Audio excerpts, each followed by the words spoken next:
It is a very special pleasure for me to be here in Abu Dhabi and to share with you what do we mean by people controlling robots, like those that you can see over here, simply by modulating their brain activity. You can see that these people are wearing special hats. These hats have electrodes on. We are measuring their brain electrical activity. And as they want these robots to do things for them, in the case of disabled people, meaning that they cannot accomplish with their own body, they will all transfer those motor intents to these robots that will do what they want in their mind. So let's go a little bit behind the scenes so that you can see a little bit what is behind. So this is the architecture of a brain-machine interface. You can see that we need to record people's brain signals. These brain signals need to be processed in real time by computers. And over here, you can see on the center that this is the main part of the brain-machine interface, in the sense that we have to deploy machine learning algorithms, artificial intelligence, in order to build models of how brain activity corresponds to the different commands that they want to deliver. Once this decoder has figured out which is the intention of the person, this intention needs to be sent to the device, and this device will start doing or transforming their thoughts into actions. And pay attention that the whole loop is closed, because people will be receiving feedback from these robots. And this feedback, whether the robot is doing what they actually wanted the robot to do, or maybe the robot is doing something different, this will help them to learn how to modulate their brain signals in order to dialogue better and better with the machines. Just for you to get an idea of how many people we have been working with in the lab for the last 15 years, more than 1,200 people have used our brain-machine interfaces, robots and other kind of devices, of which more than 100 were people with severe physical disabilities. And today I will share with you a couple of experiments that we have been doing with them, with people with severe disabilities, so that you appreciate what they can accomplish and how this is possible. So story number one, this is a robot. This is a telepresence robot, so that people can see what the robot sees from the room, because these people are so severely disabled that they can, in many cases, not even sit in a wheelchair. They can see what the robot sees. As the robot moves around, we can see them through the screen, and now they will be controlling the robot. So something that we did with them was to have the robot in our laboratory. This is a schematic of our laboratory. And they needed to generate either the blue path, the green path, or the red path, going from different places to different goals. And afterwards, we were measuring how capable were they to do so. So on the right, you see in red the performance, how long did it take for these people to control the robot by delivering mental commands and generating those trajectories. And they had to do so several times. On the right, on the left, in blue, you have the time that it took for people without any physical disability. And now what you see over there is actually the ratio. The ratio means when you are comparing one thing against another. And what we were comparing is how long does it take for these people to generate the trajectories by delivering mental commands, or afterwards, how long did it take for the robot when they were delivering manual commands. What does it mean, manual command? For you and for me, simply pressing keys. I want the robot go left, go right, go forward. But for people with disabilities, well, they cannot control their hands. So we had to develop a special devices for them to convey those commands using the residual capabilities of their body. So for a highly paralyzed person, the only thing that they could do was slightly tilting the head. So we had to build buttons so that whenever they were touching with the head, this was the command. And now what you can see is that essentially it took the same time delivering brain commands or manual commands, also for the healthy. And there is no difference in performance between disabled people and healthy people because their brain is working. And we want to tap onto that resource that is not damaged. More recently, we are running this experiment with highly, again, severely disabled persons. Pay attention, this guy is so severely disabled because of an accident that he has an artificial respirator. And he is driving the wheelchair, bringing the wheelchair wherever he wants the wheelchair to go. This is an ongoing clinical evaluation in a clinic in Germany. Example number 2. Did you hear something special called Cybathlon that took place a couple of years ago in Zurich? So this is a special games.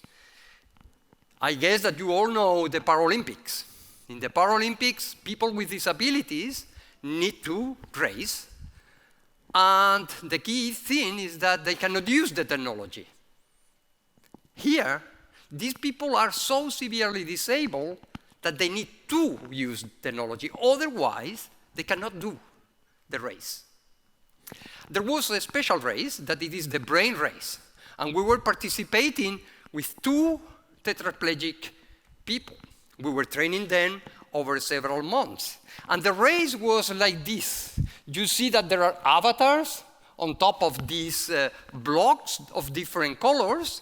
One avatar corresponds to one of the pilots, as they are called. And as the avatar enters one of these paths, depending on the color, they need to deliver one mental command or another. There were 4 colors. Now, they not only need to deliver the proper command, because if they do so, the avatar will accelerate, because the goal is to finish the race as fast as possible. If they don't deliver the correct command, the avatar will slow down. It will make progress, but slowly. If they don't deliver any command at all, the speed will be the normal.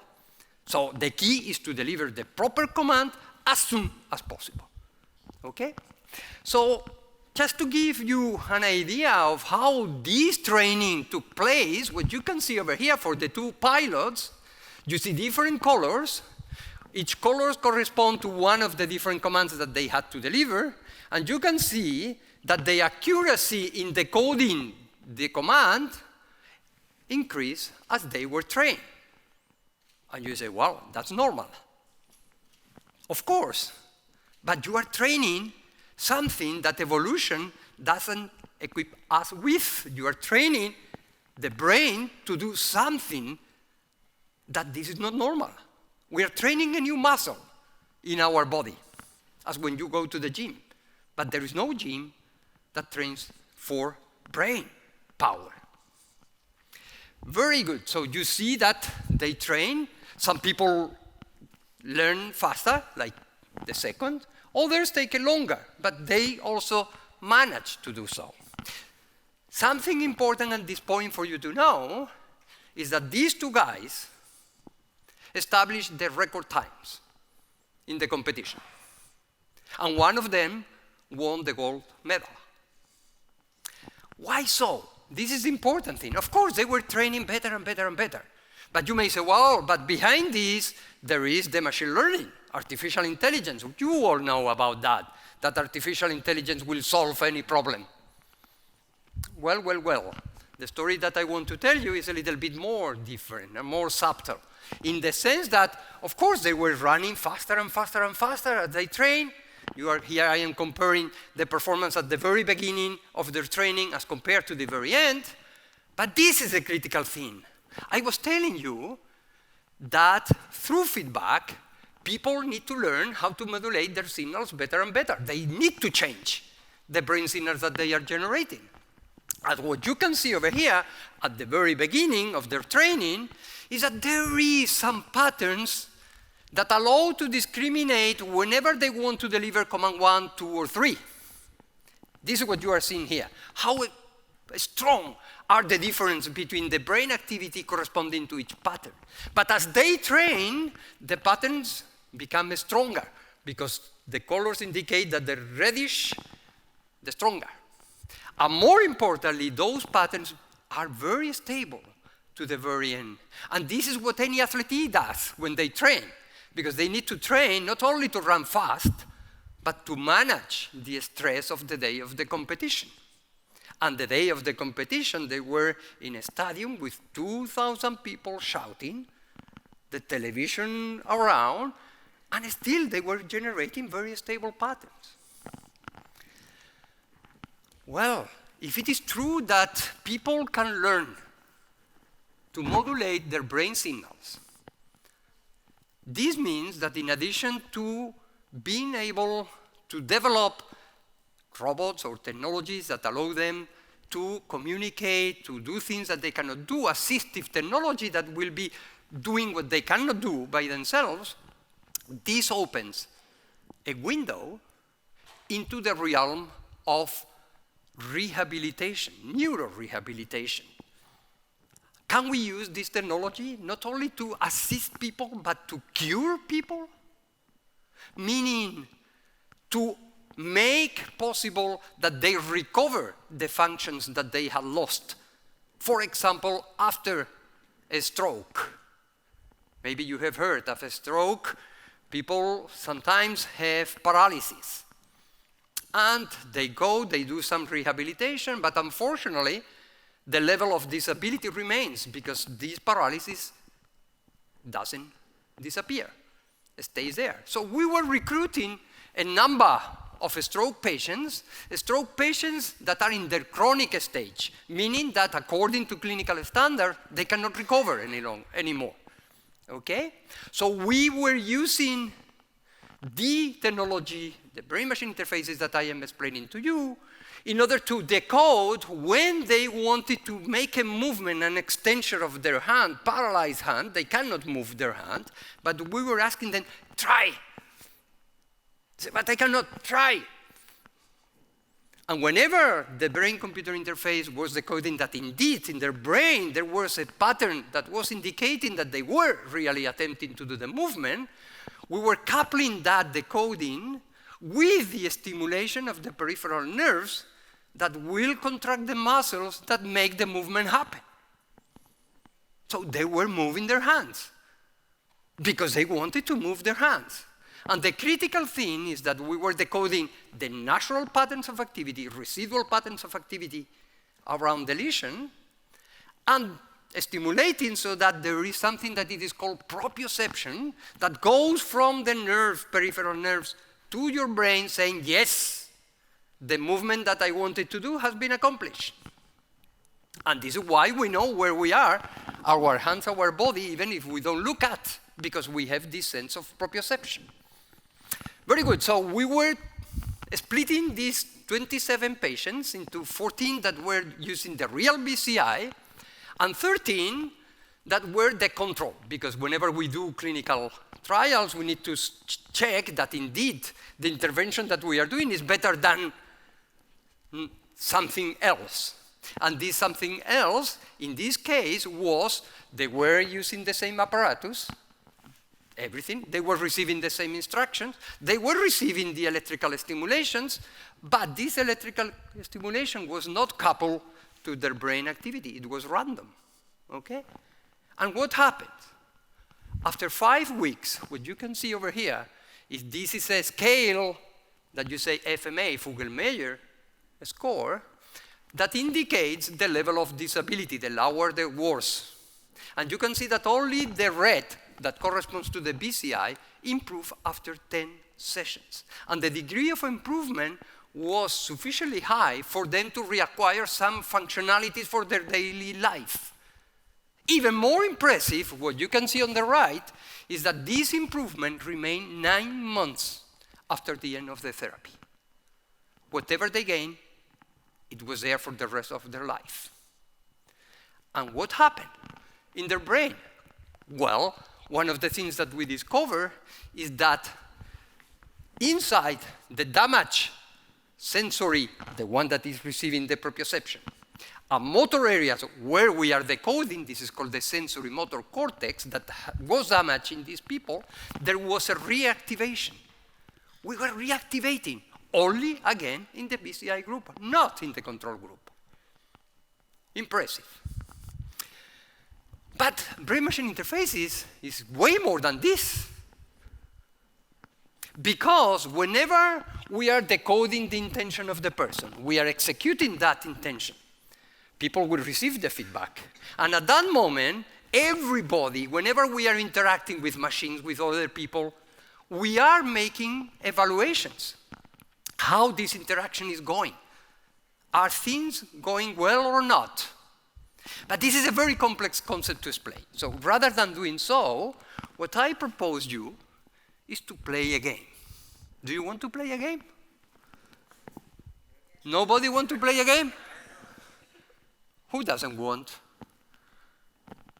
Everybody wants to play a game? Okay, now you are starting to convince me. So the game is very simple. You need to clap whenever here you will see an animal, but an animal that has 4 legs. Okay? If the animal has anything else than 4 legs, don't clap. If you don't see any animal, you don't need to clap.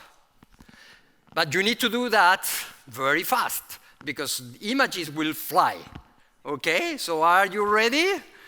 Get ready, because this will go fast. Ready, ready, let's go.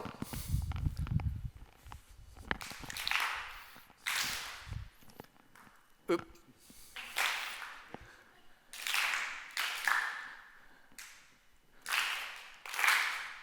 Oh, yeah.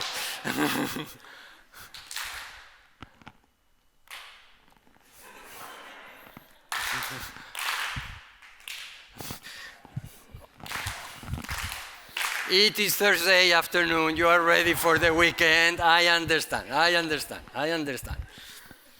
The most impressive thing is that when you were aware that you were clapping or not clapping, when you should have done the contrary,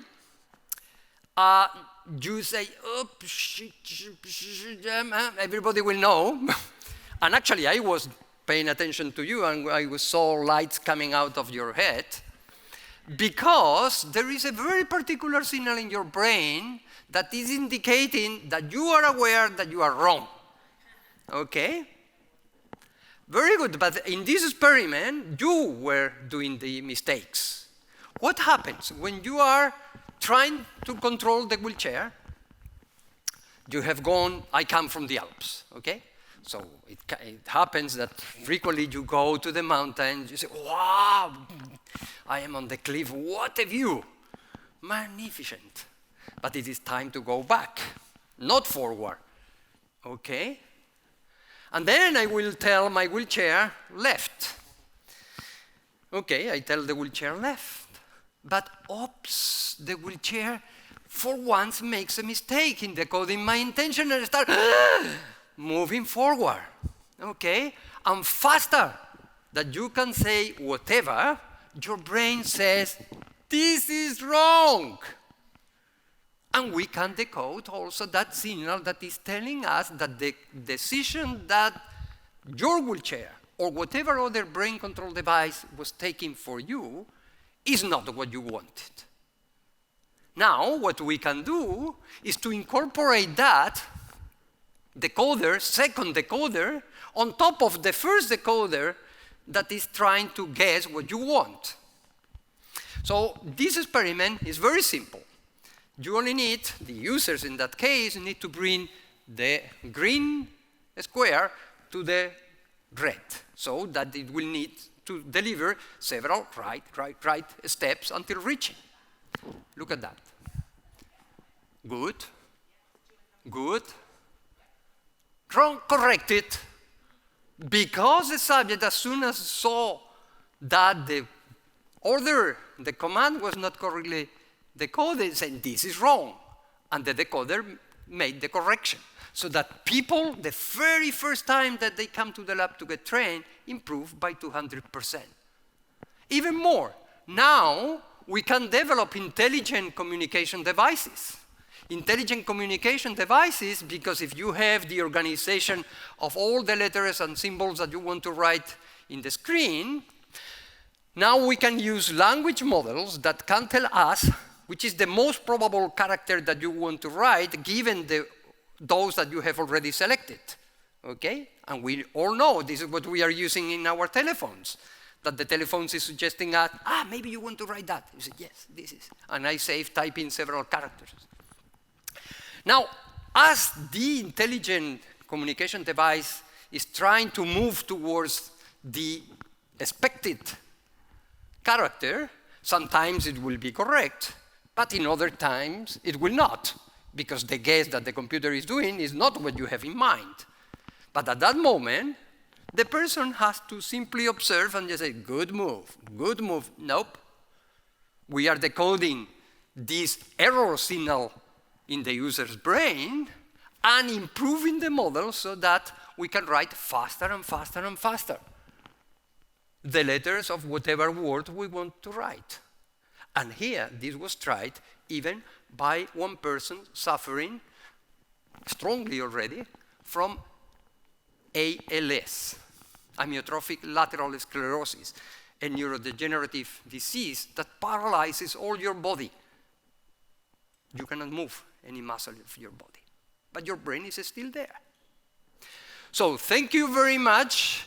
I hope you have enjoyed this journey.